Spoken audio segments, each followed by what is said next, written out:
Hello everyone, সবাই কেমন আছো? আমি অনেক ভালো আছি। আর আজকে আমি ঝিনুক পিঠার রেসিপি সবার সাথে শেয়ার করব। আশা করছি এই পিঠের রেসিপিটা সবার খুব ভালো লাগবে। আর এই সময় আপনারা আমার চ্যানেলে নতুন হলে তাহলে প্লিজ আমার চ্যানেলকে সাবস্ক্রাইব করে আমার পাশে থাকবেন। তো চলুন দেখে নিই ঝিনুক পিঠাটা বানানোর জন্য আমি কী নিয়ে নিচ্ছি। তো প্রথমে আমি বানিয়ে নেব কাই। আর কাই বানানোর জন্য আমি কড়াইয়ের মধ্যে জল আর সামান্য লবণ দিয়ে জলটাকে ফুটতে দিয়েছি। আর জলটা যখন ফুটে উঠেছে তখন আমি ওর মধ্যে দিয়ে দিয়েছি চালের গুঁড়ো। আর চালের গুঁড়োটা দিয়ে এরপর আমি ভালো করে একটু নাড়িয়ে চাড়িয়ে নেব। আচ্ছা, এই সময় আরেকটা কথা বলি, আপনারা চালের গুঁড়োর বদলে কিন্তু ময়দা দিয়েও এই পিঠেটা বানিয়ে নিতে পারেন। তো এই যে দেখুন আমার কাইটা বানানো হয়ে গেছে। এরপরে আমি ঢাকা দিয়ে 10 মিনিটের জন্য রেস্টে রেখে দেবো। 10 মিনিট পর যখন কাইটা একটু ঠান্ডা হবে তখন আমি কাইটাকে ভালো করে নিয়ে এইভাবে একটু আটা মাখার মতন মেখে নেব। আটা মাখার মতন মেখে নিয়ে তারপরে ওখান থেকে একটা লেচি নিয়ে আমি এরকমভাবে লম্বা করে নেব। এরকমভাবে লম্বা করে তারপরে আমি এরকম ছোট ছোট লেচি বার করে নেব। যেমন আমরা লুচির লেচি বার করি না, তো ঠিক সেরকম ছোট ছোট করে একটু লেচি বার করে নিতে হবে। আর লেচিগুলো যখন বার করা হয়ে যাবে তখন আমি একটা লেচি নিয়ে এইভাবে হাতের সাহায্যে এইভাবে ঘুরিয়ে এইভাবে একটু গোল করে নিতে হবে। এরপর আমি একটা লেচি নিয়ে নেব। আর একটা লেচি নিয়ে তারপরে হাতের সাহায্যে হালকা প্রেস করে তারপরে আমি ওটা তুলে এরকম একটা ছেঁকনির উপরে দিয়ে দেবো। আর ছেঁকনির উপরে হালকা প্রেস করে এইভাবে ঘুরিয়ে নিলেই হয়ে যাবে। এই যে আরেকটা দেখিয়ে দিচ্ছি, প্রথমে হালকা প্রেস করব, তারপরে ছেঁকনির উপরে রেখে হালকা প্রেস করে এইভাবে একটু ঘুরিয়ে দেবো। এই যে দেখুন কি সুন্দর হয়ে গেছে।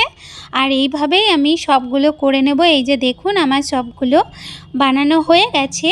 এরপরে আমি গ্যাসের উপরে বসিয়ে দেবো একটা প্যান। আর তার মধ্যে আমি তেল দিয়ে দেব। আর তেলটা যখন হালকা গরম হবে তখন আমি যে ঝিনুক পিঠাগুলো বানিয়েছি ওই পিঠাগুলোকে আমি তেলের মধ্যে দিয়ে আমি হালকা একটু ফ্রাই করে নেব। তো এই সময় কিন্তু গ্যাসটাকে মিডিয়াম করে রাখতে হবে। তো গ্যাসটাকে মিডিয়াম করে রেখে তারপরে পিঠেগুলোকে হালকা লালচে লালচে করে ভেজে নিতে হবে। তো এই যে দেখুন আমার পিঠেগুলো ভাজা হয়ে গেছে।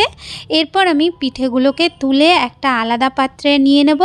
আর এইভাবেই কিন্তু আমি সব পিঠেগুলোকে ভেজে নেব, আপনাদের আর দেখালাম না। আর এই সময় আরেকটা কথা বলি, আপনাদের যদি আমার রেসিপি ভালো লাগে তাহলে প্লিজ একটু কমেন্ট করবেন।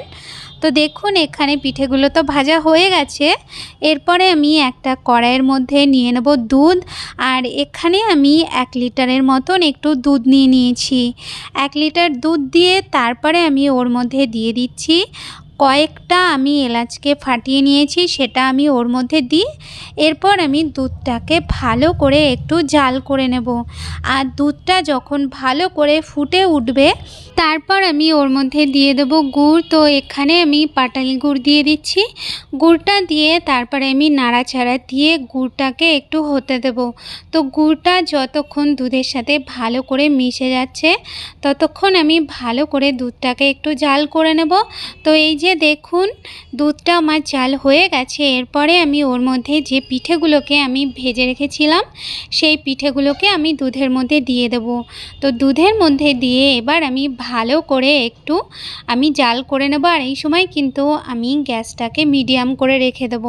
তো আপনারা কিন্তু অবশ্যই এইভাবে একবার পিঠে বানিয়ে খেয়ে দেখবেন, দারুণ খেতে লাগে। তো দেখুন এখানে আমি পিঠেটাকে দুধটা হালকা ঘন হওয়া পর্যন্ত জাল দিয়ে নেব।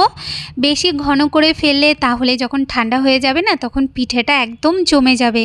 তো এই যে দেখুন আমি এরকম অবস্থায় পিঠেটাকে নামিয়ে দিয়েছি। তো আশা করছি আপনাদের এই রেসিপিটা খুব ভালো লেগেছে। আপনারা কিন্তু বাড়িতে অবশ্যই ট্রাই করবেন। আজ তাহলে এই পর্যন্ত, দেখা হচ্ছে নতুন রেসিপির সাথে। ধন্যবাদ।